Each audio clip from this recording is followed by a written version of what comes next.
Karen Blackmore. I'm the facility manager at Greystanes Aged Care Residential Facility. It's a 40-bed facility, very high care residents. Since we've met Greg and we've introduced this intergenerational program with our residents, we found that we've had great response. We used to have our residents that were quite reluctant to come out and join in, had a lot of history of depression and anxiety issues. Since we've introduced this program, we can see a great change in our residents. They're more alert. They're looking forward to each week when Greg comes. They're having great interaction with their children. It's engaging more in conversation. We're finding when they're sitting out in the lounge area, it gives them something more to talk about. Our staff have really embraced it, and they've mentioned how much they can see a great change in the residents. Even the residents' families, when they're coming in, they might be coming in and saying that if you're taking them out, it's like, you can't come today because they call it Greg Day.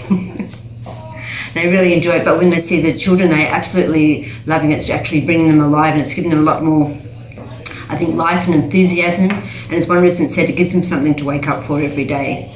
So we've had great response from it. One of the big changes we've seen, especially as one of our newer residents, she's from a non-English speaking background, had very big family. She's now had an extended family. Since she's come in and joined this program, we see a great change in her. She used to isolate in her room, crying non-stop, wanting her family, didn't want to come and interact with other residents. Since we've done that, feels like she's, as she says, she's come to life again now. We see her more interactive. She's coming to the dining rooms when we're having meals. She's interacting with the staff, talking about her experiences. The family is seeing a big change, and now she's actually going out, enjoying days with the family, coming back, not crying and wanting them so much more settled at night. The staff is saying she's actually a pleasure to look after now, and she's really looking forward to the time that she has talking with the students. We also had 8 other residents been taking part in the program. You can see great changes in them. The majority of these residents all suffered some form of anxiety or depression, so we thought they were really good candidates to be a part of the program. A lot of them were isolated in their room. They didn't want to have very much, or they had only close association with 1 or 2 staff members, which this has really changed their style.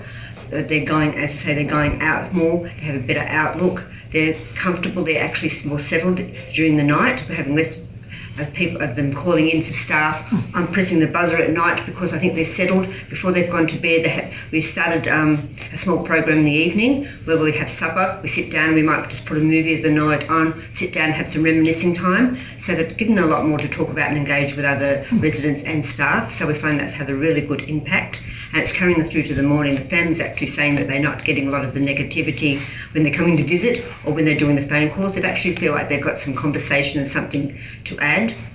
We had one gentleman that was quite verbal and vocal all the time. It was, I think he was isolated more from the residents because of his behaviours, but since he's been joining in this program, we've seen a great difference in him. So he's actually going and he's finding some things that he's had in common with the students, so he's bringing that back, talking to the residents and talking to the staff, which is giving a lot of insight into the staff of what things he likes to talk and what he used to do about in his life before he came into aged care. So that's really helped as a really good settling intervention for him as well.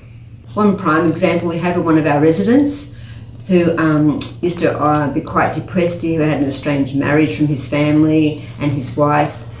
So he has Parkinson's disease and a lot of other health issues. So I think the only thing he had into control over his life was his food and his meals. So he used to come down almost every day and meet with me, sacking me, telling me I didn't know how to run the facility, meeting, sacking the cook, telling me they didn't know how to cook. He had been in the army for years and he knew how to make mashed potato, and if he had bangers and mash every day, he would be happy for meals. It's had a really big change on him. He's sitting down quite glum and not smiling, not interacting. I think there was 2 staff he only had some interaction with. Since he's joined this program, I rarely see him come down. He's eating better now. We actually give him meals of choice. We sit down with him now and we tell him what's on the menu. If he doesn't like what's on the menu, we'll design something that we can within the day for him to have. So he's a lot better in that respect. He's putting on weight and he's actually quite pleasant, because he would be the resident in the dining room that would start almost a riot at meals. He's much calmer now, interacting with all the residents and staff, so it's had a really good calming effect, and his doctor's quite pleased with his outcome because he's not been calling the doctor every week with some ailment. So that's had a really good effect on him.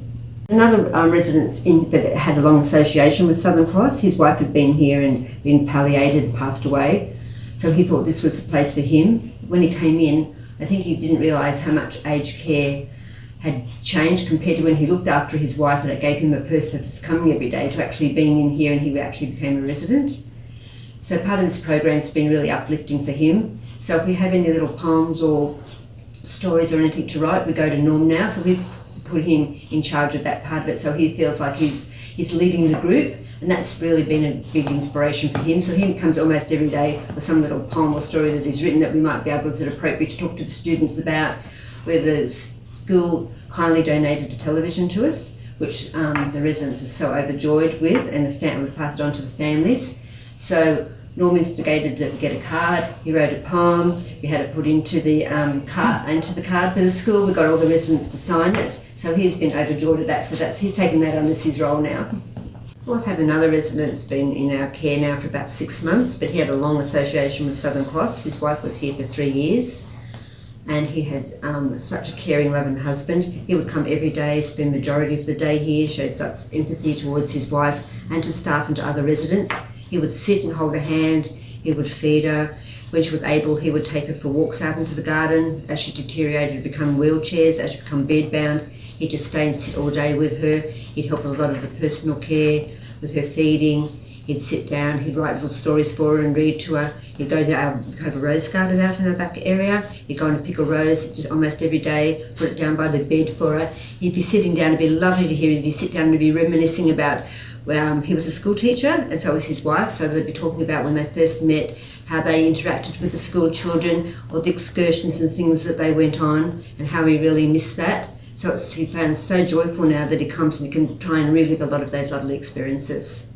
Since we've also started this program, we can see a great difference in the staff, where some of the staff will go up every day and they just go, oh, we know we're going up to so-and-so today, we know what we're going, when we enter the room, we know what we're going to, how our day is going to be. But now when we find such a difference. We go up and the residents are actually interacting with us. They're talking about the students. They've actually been seeing little things on TV that they're relating back to it. They're reading more. We get the daily newspaper in for them, so they have a lot more conversation. They're interacting with the staff and asking them about their family and children. So the staff have actually come back now, and they're sort of interacting with the staff and asking them a lot about their history and what it was like when they were a child, how they met their wife. They're going on that journey with their residents now until they came into the facility. It's had a really big calming effect. We started actually a buddy system now. So with each staff member and each resident, we found someone of mutual likes and sometimes the same nationality, or we have quite a few people from non-Black backgrounds, and a lot of our staff speak multilingual. So we're trying to buddy those people up. So we're finding that it's having a really good calming effect, and the staff are finding that it's really a joy to look after the residents. They're actually, the residents are actually starting to interact and run some of the easier activities now, which I think frees staff up a little bit to give some more care to those residents that have those more acute care needs. So it's been a really good experience all around for the whole facility.